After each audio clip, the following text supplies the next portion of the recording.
답은 AI 반도체, 또 최대 2차 전지 비교 분석, 2차 전지와 조선 수익의 길, 점상과 함께하는 특별 강연회. QR코드를 인식해 확인해보세요. 네, 이틀 오르고 하루 쉬어가는데 낙폭이 조금 깊은 것 같아서 좀 부담이 되고 있는 금요일장이 되겠습니다. 자, 오늘도 시장 내부에서 움직이고 있는 이슈들 어떤 것들을 봐야 될지 정리해 드릴게요. 자, 오늘도 김진환 전문가, 루크투자연구소의 임순재 대표 자리해 주셨습니다. 두 분 어서 오십시오. 안녕하세요. 자, 오늘도 세 가지 이슈 볼 텐데요. 첫 번째 이슈부터 들어가 보겠습니다. 앞서서도 말씀을 드렸지만 오늘 안 좋은 것부터 볼게요. HLB와 관련해서 기대를 많이 모았었는데 결국에는 결과가 안 좋습니다. 지금 현재 앞서서 들으셨겠지만 바이오에 대한 영향까지 가지는 않는 내용이라고 하는데 구체적으로 어떻게 되고 있는지 알아보겠습니다. 김진환 전문가 한 줄 평이요. 네, 우선 일정주는 일정 전에 비중을 축소하자라고 적었습니다. 네, 일정으로 연결하셨고요. 임순재 대표는요. 네, 바이오 업종 간 차별화가 예상이 된다. 좋습니다. 자, 그럼 우선 전문가님부터 들어볼게요. 네, 제가 일정주 많이 이제 화요일 방송에서도 얘기를 하고 많이 제가 다루고 있는데 일정 전에 이미 HLB는 계속해서 급등을 좀 해왔고 최근에 네. 좀 지지부진하긴 했습니다. 근데 외인하고 기관 같은 경우에도 이제 계속해서 좀 비중을 HLB 같은 경우 좀 축소를 좀 하더라고요. 네. 그래서 아무래도 승인이 나더라도 이미 관련해서 지금 상승의 그 어떤 재료가 계속 좀 반영되고 있었고요. 그 다음에 네. 이제 요게 오늘도 여러 가지 좋은 뉴스가 좀 있었습니다. HLB 관련해서는 있었는데 아무래도 요 관련해서 오늘까지 뉴스가 나왔어야 되는데 좀 안 나와서 그 투자자들도 이거 왜 안 나오나 했는데 결국에는 장전의 대표가 HLB 네. 회장이 이야기를 했는데 요 리보세라닙 네. 그다음에 이제 항서제약의 이제 카멜리아주 병용요법이지 않습니까? 병용요법 관련해서 보완 요구 서한을 받았다라는 이슈로 하락이 그냥 완전히 지금 하한가가 좀 크게 잠겼어요. 그래서 하한가에 지금 쌓인 물량도 상당히 많습니다. 근데 네. 내용을 뜯어보니까 이제 항서제약 쪽에 이제 FDA가 화학 제조 품질 관리 실사에서 뭔가 좀 문제가 있었다라고 좀 이야기를 한 것 같아요. 그래서 관련해서 이 지적받은 부분을 바로 지금 해결이 힘들 거다라고 회장이 좀 이야기를 한 것 같습니다. 그리고 그렇군요. 이제 구체적으로 이제 내용을 이제 적시해놨기 때문에 관련해서 이제 항서제약이랑 이제 긴밀하게 협의한 다음에 제출하라고 한 서류 다시 보완해서 내겠다. 네. 그래서 승인을 받겠다라고 얘기를 했는데 관련해서 좀 힌트가 좀 들어있긴 합니다. 무슨 말이냐면 어떤 힌트요?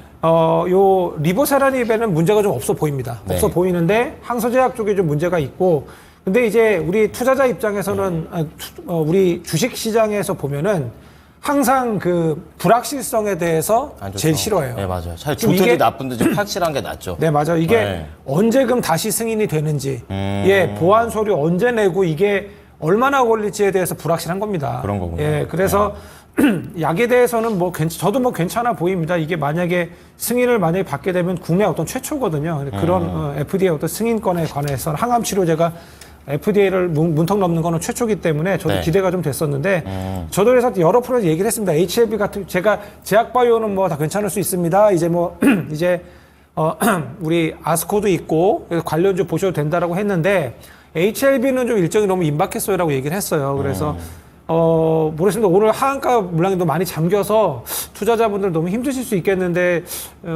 월요일도 좀 좋지는 않을 걸로 좀 보여지는데요. 그래요. 근데 오늘 긍정적인 부분은 아까 지수가 다시 또 반등을 하면서 제약바이오 쪽이 갑자기 올라옵니다. 그래서 제가 어제 업무 애널리스트 얘기하면서 알테오젠 맞아요. 괜찮다고 했습니다. 그래서 오늘 강합니다. 예, 알테오젠 네. 살아납니다. 그래서 알테오젠, 삼천당제약 이런 종목들은 미국의 어떤 허가 이슈라 여러 가지 좀 이슈가 좀 있어요. 예, 그런 이슈가 있는데 나름 저는 긍정적으로 보고 있고요. 그 다음에 이제 아스코 관련해서는 오늘 오스코텍하고 유한양행이 네. 이슈가 있어요. 이 종목들도 살아납니다. 그래서 개별주적으로 그래도 HLB의 어떤 이 하락이 크게 영향을 미치지는 않는 것 같아요. 저도 좀 우려를 했습니다만. 번지는 건 아닌 거죠. 네, 번지지는 않습니다. 번지지 왜냐하면 개별주 이슈로 보는 것 같아요. 그리고 예, 이미 예. HLB 같은 경우에 좀 이 이슈가 좀 재료 소멸되면서 조금 주가가 지지부진했고 다른 종목들은 올랐어요. 예. 알테오젠, 삼성전자제약 같은 경우. 그래서 알테오젠, 유한양행, 그다음 리가켄바이오도 괜찮습니다. 이런 종목들. 그다음에 이제 우리 우시바이오로직스에 대한 이제 우리 그 미국의 제재 이슈는 계속 살아 있습니다. 뭐 첨생법 그거 말씀하시는 예, 그런 것도 있고요. 예, 그다음에 요 CDMO 관련 이슈인데 그래서 ST팜이나 바이넥스 요런 쪽, 그다음에 좀 중장기적으로 끌고 와야 되는 삼성바이오로직스 요런 종목들도 하반기에 모멘텀은 살아날 걸로 보입니다. 네. 자, 종목들 여러 가지가 나왔습니다. 다행스럽게 번지지는 않았다 정도로 지금 현재 상황이 되고 있으니까 제약바이오에 대한 투자 심리 정확하게 좀 판단해 보시고요. 자, 이어서 임순재 대표입니다. 차별화가 예상된다. 이제 다른 표현으로 좀 하신 것 같습니다. 네, 그렇죠. 자세히 들어볼게요. 네, 뭐 방금 뭐 전문가님도 말씀했다시피 이런 이제 이슈가 발생을 하면 과연 이게 전반적으로 퍼질 것이냐 아니면 특정한 종목으로만 한정이 될까라고 보시면 되는데요. 네. 이번 사태는 아마 HLB로 그냥 한정이 될 가능성이 충분히 있다라고 보여집니다. 그리고 특히 이제 리보세라닙이 과거에도 한번 이런 적이 있었습니다. 그런가요? 네, 2019년도에 위암 치료제로 임상 3상을 진행을 하다가 그때도 불발이 되면서 그 이후에 이제 주가가 큰 폭으로 하락을 했거든요. 이번에는 이제 위암이 아니라 간암으로 이제 하면서 이때 같이 병역요법을 했습니다. 그러니까 이거 리보세라닙 하나로는 단독요법으로는 사용하기 좀 어렵다라고 보시면 될 것 같고요. 네. 그래서 만약 이번에 항서제약에 문제가 발생을 했다라고 하게 되면 항서제약이 그 문제를 해결하지 못한다라고 하게 되면 리보세라닙에 관련된 뭐 일단 이런 이 물질에 대해서는 그렇게 신경을 어떻게 보면 쓰지 않으셔야 되는 게 맞지 않을까라는 생각을 해보고 있습니다. 그러면 앞서 말씀해 주신 대로 그 히스토리를 쭉 찾아보면은 리보세라님 혼자서도 안 된 상황이었기 네, 때문에 항서제약하고 힘을 그렇죠. 모았는데 그게 그것도 안 지금 안 된 됐다는 상황인 네. 거죠. 그렇다라고 하면 단독요법은 사용하기 어렵다라는 거고요. 항서제약이 1년 내에 이번 문제가 해결되지 않는다라고 하게 되면 네. 다시 임상을 진행을 해야 됩니다. 그러니까 새롭게 이제 이걸 뭐 한다라고 해도 다시 1년 내에 지나게 되면 아예 그 등록을 처음부터 다시 해야 된다라는 거고요. 예. 만약 그 1년 내에 한다라고 하면 이게 과연 얼마만큼 이제 문제점을 갖느냐에 따라서 뭐 신청한 이후에 재승인까지 또 6개월 정도의 시간이 걸릴 수도 있으니까 네. 지금 상황에서 보면 상당 기간 동안 아마 이 리보세라닙 관련된 부분은 좀 주가에 부정적으로 미칠 걸로 보여지고요. 네. 이게 작년 10월 달에 이제 3만 원대에서부터 지금 올라온 그런 주가입니다. 그러니까 그 정도 주가까지는 다시 밀릴 가능성에 대한 것도 일단은 좀 대비할 필요가 있지 않을까라는 생각을 해보고 있고요. 예. 다만 이제 제약바이오 관련돼서 다른 이제 종목들이 있습니다. 특히 지금 뭐 미국 이제 FDA 승인을 앞두고 있는 것들이 이제 몇 개 있습니다. 대표적으로 이제 유한내항행 같은 경우는 렉나자가 그 대표적이다라고 보시면 될 것 같고요. 네. 그다음에 기타 이제 바이오시밀러 관련된 의약품 같은 경우도 지금 미국 내에서 뭐 지금 승인을 기다리고 있는 그런 종목들이 있는데 이거와는 좀 차별화되어 있는 그런 내용이다라고 보시는 게 더 맞지 않을까 싶고요. 네. 특히 이렇게 이제 지금 준비하고 있는 것들은 새롭게 한다라는 겁니다. 그러니까 기존에 그 HLB처럼 옛날에 한번 실패했었던 물질을 다른 이제 처방으로 해서 하는 게 아니라 새롭게 한다라는 관점에서 본다라고 하게 되면 이런 종목에 대한 기대감은 여전히 남아 있다라고 보여지고요. 네. 그다음에 이제 5월 말서부터 이제 미국 임상종양학회가 이제 개최가 된다라고 하게 되면 관련 종목들은 뭐 단기적인 그런 이제 모멘텀을 좀 가질 가능성도 있으니까 그런 점에서 주목해 보실 필요가 있지 않을까 싶습니다. 그러면 유한양행만 좋게 보십니까? 아니면 다른 것도 좀 일단 뭐 보십니까? 유한양이랑 뭐 오스코텍 여전히 좀 관심 있게 좀 보셔야 될 네, 걸로 네. 보여지고요. 뭐 조금 전에 말씀하셨던 삼천당 제약이나 그다음에 삼성바이오로직스 같은 경우도 여전히 주목해서 보셔야 되지 않을까 싶습니다. 네. 자, 제약바이오와 관련해서 좀 말씀을 좀 드렸습니다. 자, 두 번째로 넘어가 보겠습니다. 이번엔 좀 밝은 쪽으로 넘어가 볼 텐데 바로 이 음식료와 관련된 내용입니다. 오늘 불닭볶음면을 알고 계셔야겠죠? 좀 관련해서 좀 자세하게 음식료주에 대한 평가해 보겠습니다. 자, 우선 전문가님 한 줄 평이요? 네, 시장 확대가 주요했다라고 말씀드립니다. 네, 대표님은요? 네, 단기적 트레이닝으로 관점에서 접근이 필요하다라고 했습니다. 그렇군요.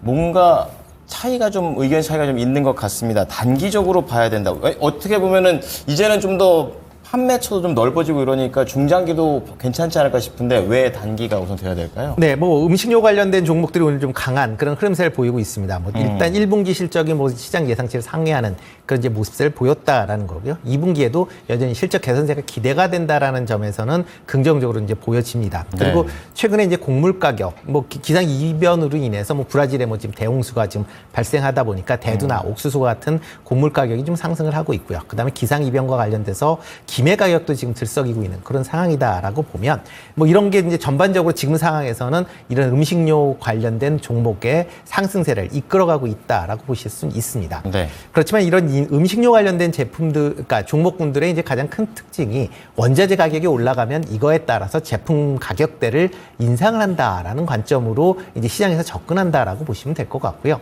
대신 이제 이렇게 이제 곡물 가격이 올라갔다가 만약 하락을 한다라고 하게 되면 전반적으로 또 이제 관련된 실적들이 좀 부진한 그런 모습을 좀 보인 그런 측면이 있습니다. 그렇기 때문에 지금 곡물 가격이나 그다음에 이제 여러 음식 재료 가격이 지금 올라가고 있는 게 지금 시장에서 긍정적으로 볼 수 있지만 이건 언제든지 반락할 가능성은 충분히 있다라고 보여지고요.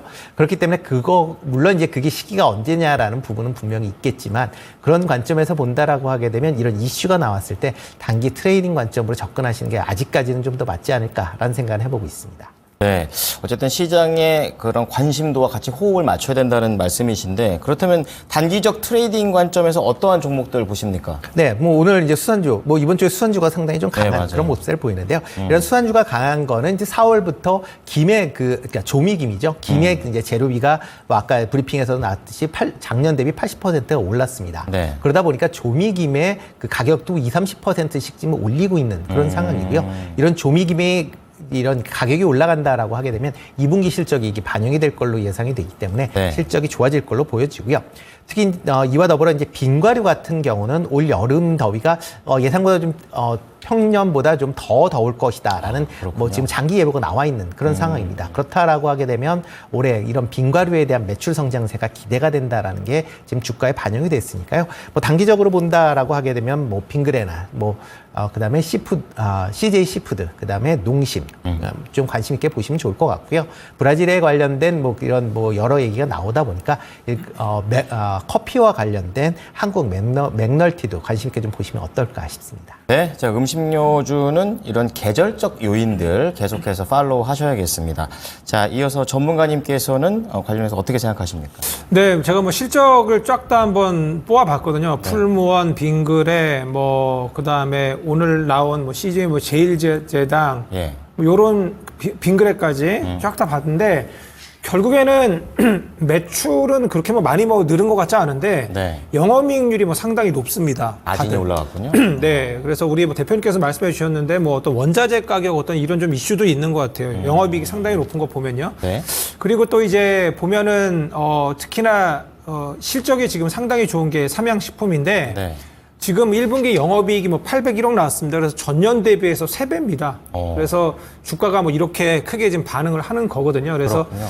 요 삼양식품과 여기에 이제 불닭비빔면에 이제 분말 가루를 납품하는 S&D인가요? 요 종목도 오늘 뭐 같이 급등을 좀 하고 있어요. 그래서 가는 그 두 종목을 봤었는데 저도 제가 계속 저는 그 한류 열풍 불 때부터 계속해서 예전에 CJ 제일제당을 제가 한 2년 전에 제가 좀 밀었던 것 같아요. 너무 좀 일찍 봤어요. 무슨 말이냐면 저희 이제 어떤 나라에 대해 관심을 가지고 이제 우리 처음부터 영화 이런 걸로 시작을 하지 않습니까? K 컬처가. 그래서 드라마도 예, 뭐 하고. 드라마 보고 하다가 그 나라에 좀 가보기도 하고 맞아요. 그 나라에 또 이제 과자 사 먹고 뭐 이제 음식 사 먹고 하다 보면 이제 거기에 대한 이제 문화에 대한 관심은 이제 그 음식으로 좀 가거든요. 그렇군요. 예, 그래서 우리나라 같은 경우에는 뭐 컨텐츠가 많아요. 뭐 화장품도 있지 않습니까? 네. 그리고 또 이제 우리 또 영화, 또 영상 이런 것도 있고 한데 너무 좀 가서 그런데 하여튼 결론적으로는 지금 불닭비빔면에 제가 저번에도 그때 우리 다룰 때 얘기했었어요. 제가 해외에 갔었는데 해외에 저는 되게 지방까지 갔었는데 거기에 편의점에 불닭비빔면이 있더라고요. 그만큼 깜짝 수요가 놀랐습니다. 있다는 거죠. K 컬처에 대한. 네, 깜짝 놀랐어요. 와, 그렇죠. 이런 데까지 불닭비빔면이 있나라고 했는데 그때 저도 삼양식품을 샀어야 되는데 저도 못 샀습니다, 제가. 근데 그래서 삼양식품을 제가 저희 뭐 클럽에서도 제가 좀 얘기를 강조를 했었어요. 어떤 얘기를 했었냐면 여러분 제가 불닭비빔면의 인기가 그럼 당장 꺼질까요? 라고 제가 어제 얘기를 했던 것 같아요. 어제 제가 그러면 아침에요. 전문가님은 이러한 인기가 더 갈 거다라고 보신 거예요? 왜냐하면 지금 BTS가 솔직히 불닭비빔면을 먹으면서 지금 인기를 끌게 됐지 않습니까? 아, 그래요? 네. 아, 그건 몰랐네요. 그게 작년이었어요. 유튜브에서 이게 인기를 끌면서 이게 갑자기 커지고 농심보다 큰 이게 삼양식품이 더 이게 주목받는 이유입니다. 그랬군요. 예, 그래서 이것이 근데 그럼 생각해 보시면 이게 그러면 당장 끝날까? 물론 이제 주가적으로는 오늘 너무 갑자기 점상이 나왔습니다. 이 종목이 저는 삼양식품이 점상 나올 줄은 몰랐습니다. 그냥 음식료인데 점상 나오는 게 어디 있습니까? 네, 이런 무거운 종목이 네. 근데 지금 영업이익이 3배니까 뭐 주가적으로는 설명이 될 수도 있어는 보여요. 어떤 저희가 인기 아니겠습니까? 이게 그렇죠. 수급이 네. 어떤 당장의 어떤 모멘텀 이런 펀더멘탈보다는요. 그래서 이걸로 봤을 때는 저는 충분히 괜찮을 수 있겠다. 그리고 오늘 너무 기사가 많았습니다. 풀무원부터 해갖고 여러 기사가 나와서 그렇군요. 제가 그래서 오늘 PD님한테 드리는 것이 풀무원 아침에 10시쯤에 드렸는데 이게 또 급등이 나와요. 그래서 지금 볼 수는 좀 너무 높아져가지고 그럼 식료품에서 이렇게 실적만 보면 되는 건가요? 아니면 어떻게 보십니까? 그래서 저는 그러니까 이 음식에 대한 관심이 이걸로 끝날까 전 아니라고 봐요. 아, 그래요? 예, 뭐 저도 미국 여러 유튜버를 봤더니 미국에서 엄청난 고급 한식당 이런 거 2명이 가도 2~30만 원 나오는 거 예약이 차서 못 가더라고요. 인기가 좋군요. 예, 그리고 네. 뭐 저희 이제 풀무원도 원래 예전에 인기였습니다. 어떤 거냐면 되게 여기 두부 잘 팔린다고 미국에서. 맞아요. 네. 우양도 뭐 그 핫도그로 잘 팔렸고 이제는 뭐 최근에 나오는 건 냉동김밥 그거는 관련주는 없습니다. 그건 진짜 근데 물론 미국 이제 건가요? 예, 그래서 우리 대표님께서 말씀하신 김이 어떻게 관련주가 될 수는 있어요. 김도 지금 최근에 인기가 많아서 저건 동원 FMB를 봤었거든요. 김 네. 쪽으로. 아, 예. 예, 관련주는 이것도 좀 괜찮을 걸로 보여집니다. 동원 FM 같은 것도. 그다음에 CJ제일제당이 음식 말고도 다른 여러 사업부가 있는데 식품 사업부도 좀 괜찮아졌어요. 여기도 영업이익이 37% 증가했는데 중장기로 보셔야 되면 요거는 너무 좀 무거워요. 그래서 앞으로 보신다면 그래서 저는 삼양식품에 따라 그러니까 갈릴 것 같습니다. 또 월요일날 또 하면 치고 저는 고점을 형성할 것 같아요. 월요일날. 들어가더라도 이런 쪽은 좀 무거울 거다라는 걸 알고 들어가야 된다는 거죠, 좀. 네, 맞아요. 네, 네, 모든 그래서 종목이. 만약에 삼양식품 보신다면 요거 이제 월요일날 이제 고가 찍고 좀 내려오면 요건 아직 안 끝날 것 같아요. 저는 왜냐하면 여름 계속 가을 올해 내내 한류를 지속될 거로 보고 2분기 실적도 좋을 것 같거든요. 그쵸, 그래서 예. 단기 모멘텀 너무 급등이 나왔기 때문에 내려오면 보시는 것도 왜냐하면 대장주기 때문에 그렇게 네. 접근하시면 어떨까 합니다. 자, 눌림목 매수도 가능한 종목도 있다라는 점 말씀드렸습니다. 자, 마지막으로 이제 2차 전지 쪽으로 가는데 이번에는 폐배터리로 갑니다. 이제 어떻게 우리가 다 쓴 배터리를 잘 활용하냐. 이거에 대한 전반적인 밸류 체인이 이제 좀 완성됐다라는 그런 생각을 하게 됐는데 봄날이 올 수 있을까라는 그런 내용입니다. 전문가님 한 줄 평 주십시오. 네, 사용 후 폐기된 전기차 배터리를 ESS로 활용에 초점을 맞춘다라고 말씀드립니다. 갑자기 ESS 관련된 종목이 딱 떠오르긴 하는데. 자, 그리고 이민순재 대표님 어떻습니까? 네, 폐배터리 재활용은 좀 더. 좀 더, 조금 더 보수적으로 보셨네요. 자, 그러면 우선 전문가님 들어보겠습니다. 예, 좀 짧게 말씀드리겠습니다. 예, 전 세계 시장 폐배터리 시장 규모는 2030년 70조 원인데 예. 그 10년 뒤가 2040년에 230조까지. 확 뛰네요. 예, 2050년에 600조까지. 왜냐하면 지금 전기차 많이 팔아놓은 게 네. 그게 다 이제 폐배터리 생길 거 아니겠습니까? 시간이 지나서. 네, 예. 그래서 요 시장 규모 확장은 아무래도 어떻게 팔린 것들이 있기 때문에 그렇군요. 폐배터리 쪽은 이제 괜찮을 거다라는 이야기가 많고요. 정부도 이제 폐배터리 재활용 인프라 확충 이야기가 많이 나오고 있습니다. 예전처럼 먼 얘기는 아니라는 거죠, 좀. 네, 괜찮아 보여요. 근데 예. 이제 아시다시피 이제 굳이 폐배터리 필요 있냐? 왜냐면 리튬 가격이 많이 내렸거든요. 네. 굳이 거기서 빼내가지고 쓸 필요가 없긴 해요. 그래서 요거를 어떻게 하냐면 요즘에 이제 배터리 3사가 좀 장사가 안 되다 보니까 네. ESS 쪽으로 많이 갑니다. 여기가 그렇군요. 마진이 상당히 많이 남고 시장 규모가 되기 때문에 3사가 모두 지금 들어가고 있어요. 그래서 지금 폐배터리 같은 경우에는 삼성 SDI가 지금 성일하이텍과 하고 있고 LG U+도 최근에 폐배터리 재활용 협의체도 지금 하고 예. 현대글로비스도 폐배터리 사업하고 그래서 지금 괜찮습니다. 그래서 이쪽은 근데 오늘 어떤 큰 뉴스가 없는데 부각이 되는 흐름이에요. 그리고 예전에 기억하시면 요거 테마로 리튬 간 다음에 그다음에 폐배터리 가고 그랬어요. 근데 리튬이 안 좋으니까 폐배터리 좀 잘 안 가거든요. 그래서 오늘 그냥 바닥 반등 아닌가 저는 이런 생각이 좀 들고요. 그래서 관련주로는 ESS 쪽에 초점 맞추시다면 상하프론테크 이런 게 수소도 있고 여러 겹테마가 있고 최근 바닥 반등하고 좋아요. 괜찮고 PNT 같은 것도 실적 좋게 나왔는데 2차 전지 폐배터리도 있습니다. 그리고 IS 동서 같은 경우에는 자회사 지금 폐기물 쪽 지금 2개 회사를 지금 네. 매각하려고 해요. 그런 이슈도 있는데 이 회사도 폐배터리 쪽 한다고 하지 않습니까? 근데 요 종목은 또 건설 쪽이기 때문에 단기적으로 보셔야 되고 단기 반등 정도 보시면 어떨까 합니다. 어쨌든 그 투자자 입장에서는 리튬의 가격과 폐배터리의 이런 연동성을 보면서 이게 진짜 상승인지 가짜 상승인지도 기준 잡으면 좋겠네요. 네. 좋습니다. 자, 그럼 이어서 임순재 대표도 들어보겠습니다. 어떻습니까? 네, 일단 뭐 폐배터리가 이제 각국의 이제 규제가 이제 강화가 되면서 향후에 이제 재활용이 이제 확대될 거는 이제 필수적인 그런 사항이다라고 보시면 될 것 같고요. 네. 특히 이제 유럽 같은 경우에 이제 환경 관련된 이제 규제가 강화가 되면서 2차 전지에 들어가는 주요 광물에 대한 이제 재활용 비율을 지금 제한을 하겠다라고 이제 밝힌 그런 상황입니다. 일단 신규 광물 채굴하는 것보다 이제 상대적으로 저렴하고 그다음에 환경 오염 발생도 적기 때문에 이런 재활용에 대한 부분은 분명히 장점으로 이제 작용을 한다라고 보여집니다. 네. 다만 이제 폐배터리의 재활용 시장이 뭐 이제 본격적으로 개화하려면 2026년, 2027년 정도 돼야 된다라고 보여지거든요. 그 이유 중에 하나는 2차 전지 수명이 보통 7에서 10년 정도라고 지금 예상을 하고 있는데 2019년부터 이제 전기차가 본격화됐기 때문에 여기에서 나오는 폐배터리가 2026년 이후서부터 아마 본격화될 거다라고 생각이 되고 있습니다. 그러니까 지금 현재 폐배터리에 대해서 연구를 하는 거지 이걸로 인해서 수익이 발생한다라는 부분은 그렇게 크지 않다라고 보시면 될 것 같고요.